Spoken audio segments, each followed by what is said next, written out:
মূলত দেখো শিল্পের জগৎ, শিল্প চর্চা হচ্ছে, একজন যিনি অভিনয় করছেন আর কি, যে গল্প লিখছে, যে সুর করছে, সবাই এটা ক্রিয়েটিভ কিছু করার চেষ্টা করে, কিন্তু এর আকর্ষণে অনেক লোক চলে আসে যারা সাফিসিয়েন্টলি ক্রিয়েটিভ নয়।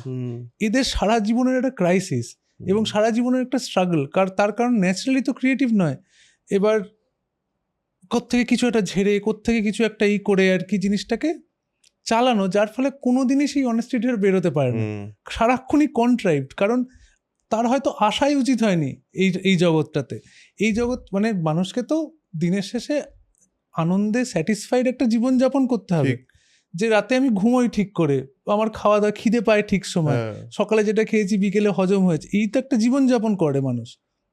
এবার সারাক্ষণ যদি স্ট্রাগল চলতে পারে, কারণ ইউ আর ডুইং সামথিং যেটা ভালো নই আমি সেই কাজটাতে, ন্যাচারালি আসে না আমার, তাহলে তো তার স্ট্রাগল হবেই। ঠিক।